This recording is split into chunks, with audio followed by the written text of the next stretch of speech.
And hello and welcome. My name is Martin, and today what we're going to be doing is talking about the nav mesh and the nav mesh modifier. We'll be doing a couple of things with meshes, looking at how these enemies that we created, the homing missiles, react on these different nav meshes, and how maybe to control them a little bit better to get desired outcomes.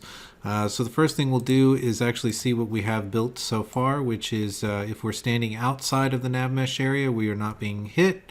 We walk inside, we are being hit. So the first thing that we're going to do is we're actually going to create a respawn on at least one of these, and then this way we'll have something that keeps respawning that we can keep retesting without having to hit start, stop each time. So let's go ahead and do that real quick. We'll go to the AI for the for HI for the homing missile, for H missile underscore AI, and basically what we need to do here. And no, actually, I'm sorry, it's not in this place. What we need to do is jump into the pawn blueprint for H missile. So let's do that. That's what I'm looking for here. Okay, so what we have here so far is what we wrote with it already, which is the explosions that are generated, the destroying of everything, and the overlapping, which actually causes the explosion effect and all that. So what we're going to do real quick is I'm just going to move this guy out of the way a little bit. I'm going to add a new pin, and on that new pin, we're going to create something else that we wanted to do. So this is where we're going to get the respawn. So the first thing that we want to actually do is create a delay, because we don't want this thing spawning right away, right? So we actually want there to be a few seconds between respawning. So that has now added a delay for us. Let's go in there and click, let's say 5 seconds. Remember that the duration is in seconds. And then from here, what we're going to do is now tell it to spawn AI from. So let's type in spawn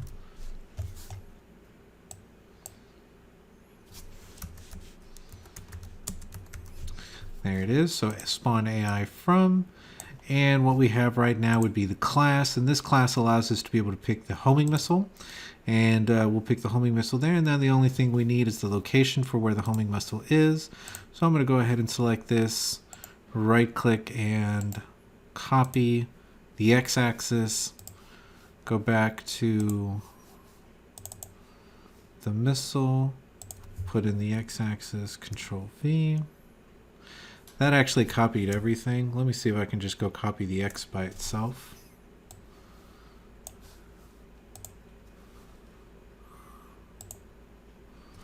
Control A, Control C.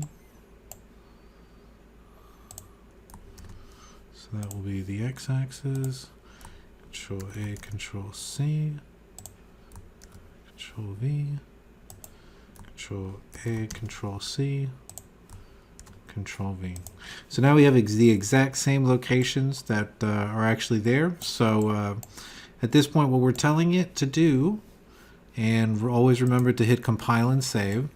So we've got it doing all the same stuff that it was doing before, right?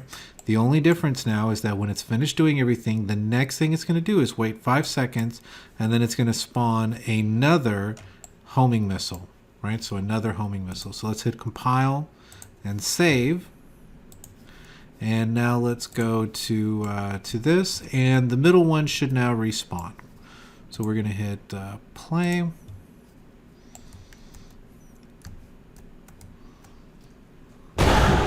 Okay, we should now wait 5 seconds and we should get another homing missile. There it is.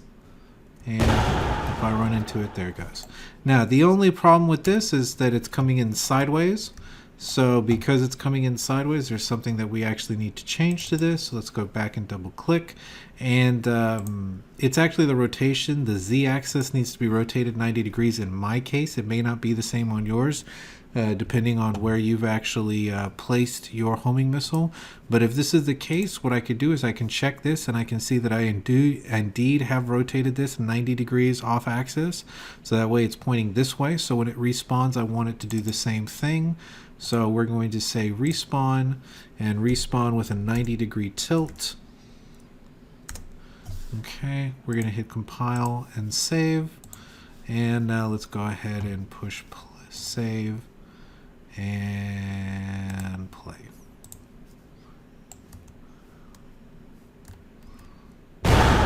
Okay, so we get hit, we walk up, we should see another homing missile show up. There it is. And it attacked us, and this pattern should repeat over and over and over again every 5 seconds. Okay, fantastic. Now the only thing that I want to do to this is right now it seems like the viewport, this thing doesn't really have a dark color on it. Yeah, it looks like it has basic wall on there. Let's just give it a dark color.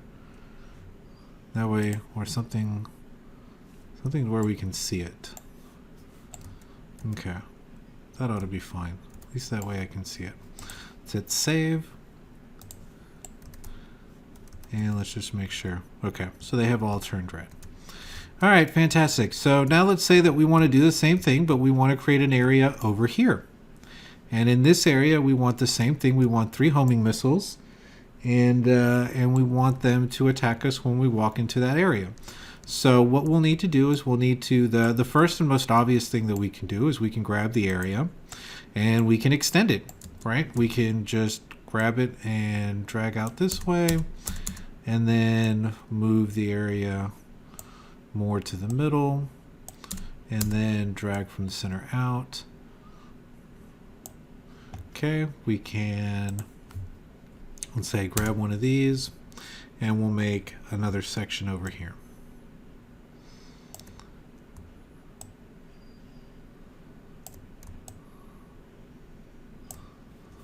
Okay, so now if we hit save and we push play,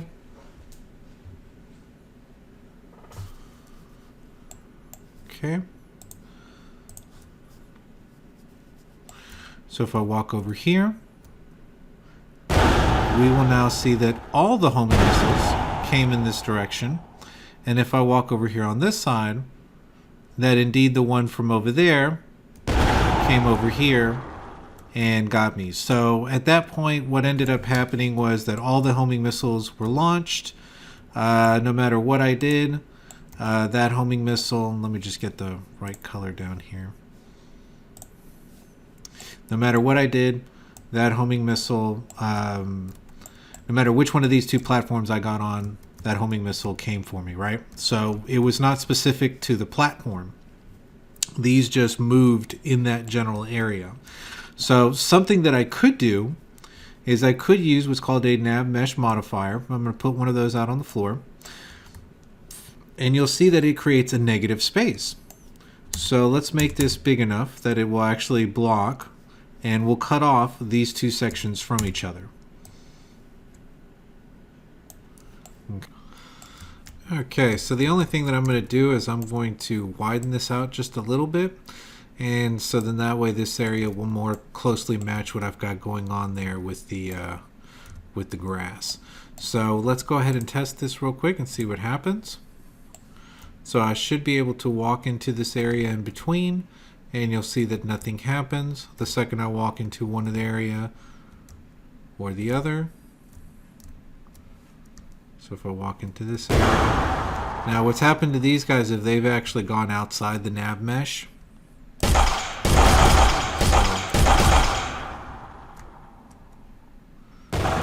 Okay, so that's working, and that is working. It is trying to get to me. Okay. Alright, so let's hit escape. Now, let's say that we actually wanted these to be 2 separate areas. What most people would think would be that, you'd maybe get rid of the nav mesh modifier. You do something like this where we'd collapse this guy back down, maybe put it down over here. Let's put it back where we found it.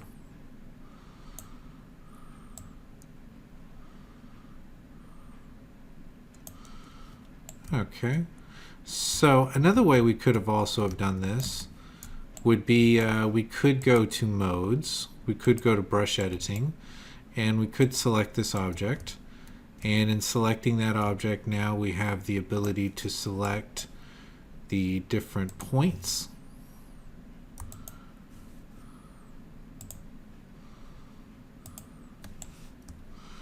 And if we were to do something like that, that would be theoretically no different. than doing it this way. We could also extrude it. We could make unique shapes with it. So that would be something else you could also do. So if we were to hit save and let it rebuild, let's go out of this mode and go back into select. We can see that it did indeed make it longer. So let's just undo that real quick.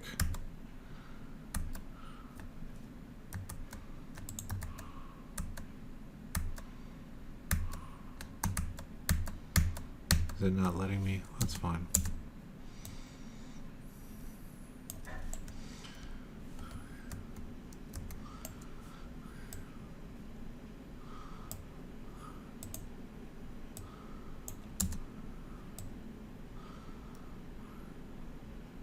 Okay, now another thing that people might do is they might look at this and go, okay, well, let me just do a copy and paste. Let's do a Control-C, Control-V.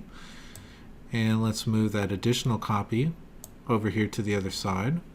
And we'll see that we didn't get it to go green, right? This area didn't indeed go green. Let's move it up, maybe down a little bit. See if we can get it to go. Not so much. Let's see if we actually had the right. Let's see if we actually had the right thing selected. I'm not sure. Let's see. Let's Control-C, Control-V. There we go. Okay, so I don't know what I must have moved another one of those platforms. Okay, so let's test this. Let's go ahead and hit Control and play. So I have two of them, but notice that the ones over there still moved. If I come over here, and then another one is spawned, that one also indeed moves with me, right? So, did I get them both? Yeah. Okay, so you could do that, in which case they would still be considered one area. They're still not defined as two separate areas.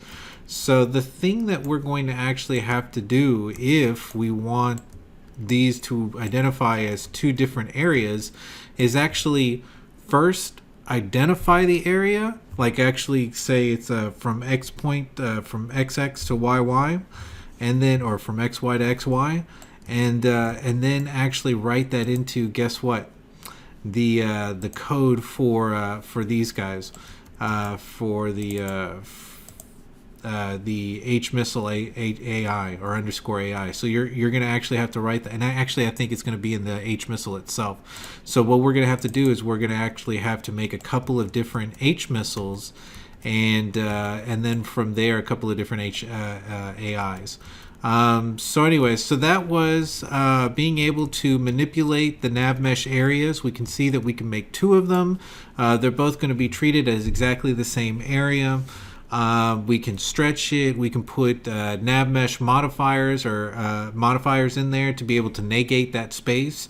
So then that way our character can walk through that space without actually triggering or being within one of the nav mesh modifiers.